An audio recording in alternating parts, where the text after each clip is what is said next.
Alam mo kaya? Kabila. 2016, Sa Pikas po kasi.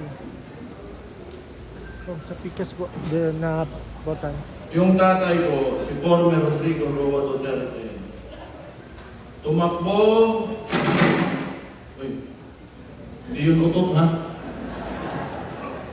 ng presidente. Nagsimula siya,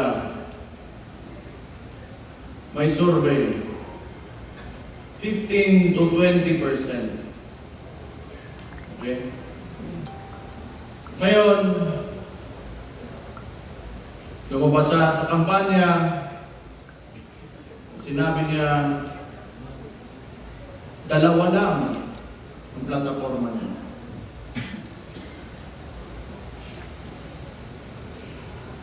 Drugs, criminality, and corruption. Tatlo pala, bobo ako sa mati.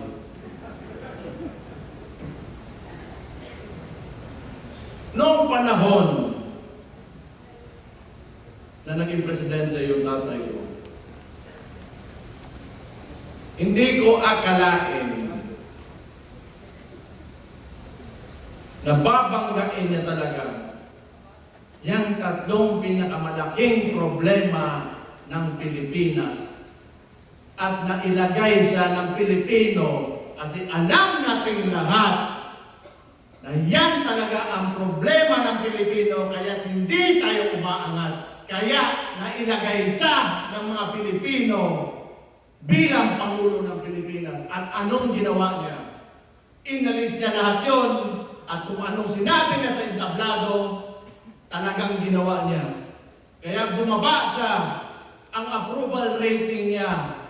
Kung hindi 90, nasa 80, hindi bababa dyan. Ibig sabihin nun, kamu mga pobre, kana mga komunidad, kayo mga nasa community, naramdaman nyo ang pagmamahal niya sa bayan niya at sa mga Pilipino.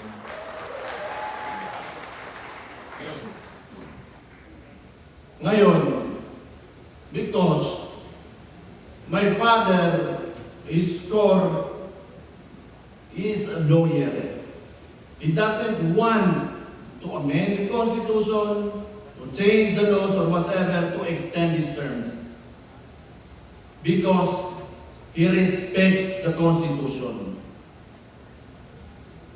Ngayon, tatanungin ko kayo.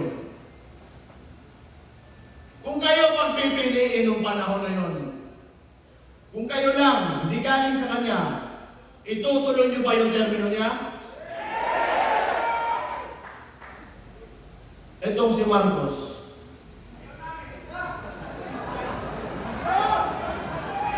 Yan buang na rin. Buang, adik, ingon pa sa iyang igsuon, bangag, sira yung puwet, diverticulitis, kung ano-ano pinapasok siguro dyan.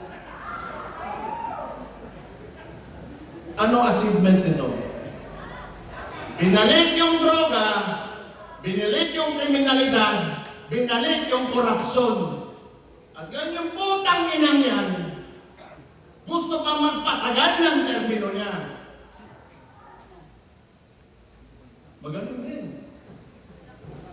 Sa kawalang iyaan, okay ng inang yan. Ganito kasi yan. Ang gobyerno, panahon ni PRD, dinicentralize niya. Meaning, power and influence. Hindi ang tawag, utang ina ng kabulo sa tawag sa English na yawa. Hindi lahat nasa capital. So that, especially the budget, the allocations, lahat aangat. Etong si Marcos kasi, ito yung culture ng politika. galing pa noon sa mga Espanyol. May mga Peninsulares, Insulares, Indios.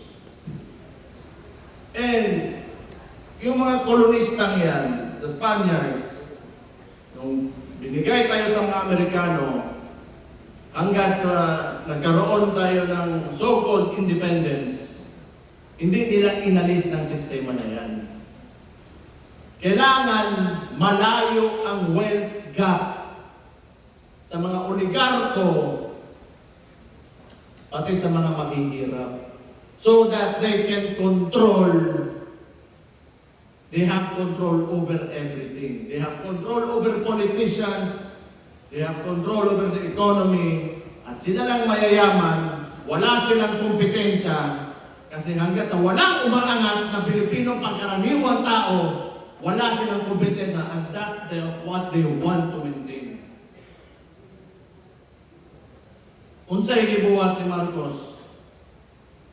Ang ginawa ni Marcos, because PRD oppose this kind of political system, pinadala niya sa Netherlands po ang inasanggago sa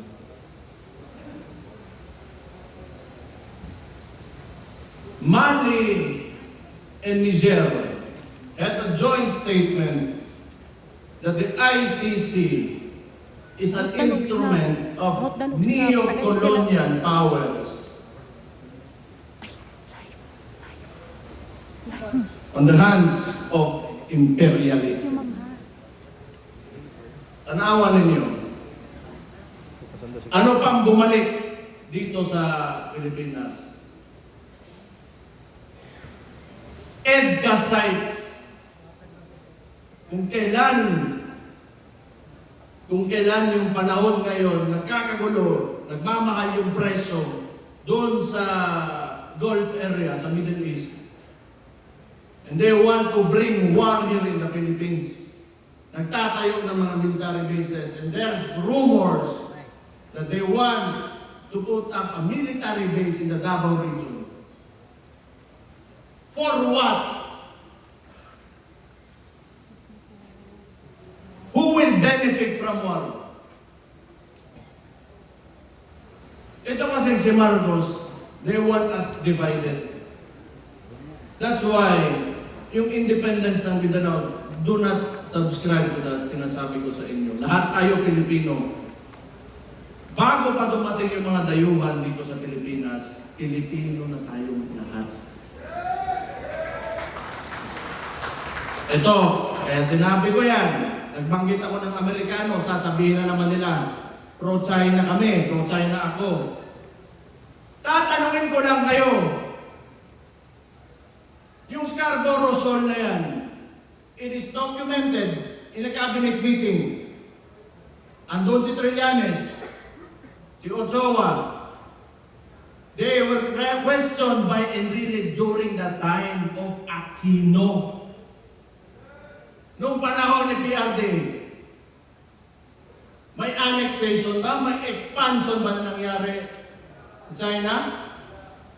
Wala. And yet they accuse us. No. It's because si PRD wanted an independent foreign policy. That's why he was taken to the ICC.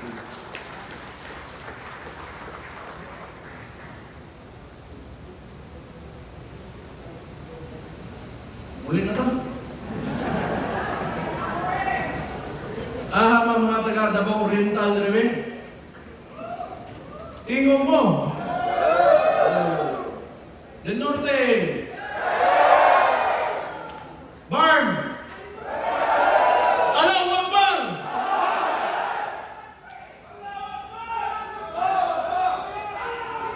Davao del Sur. Uy, ibutang mo sa likod. Uya ka ninyo. Occidental. Usa na ka buok. Bitaw. Ang sinasabi ko lang, si PRD kasi binangga talaga yung mga issues ng Pilipinas that have been encumbering us from, socio-economic growth. I do not know. Maybe, probably,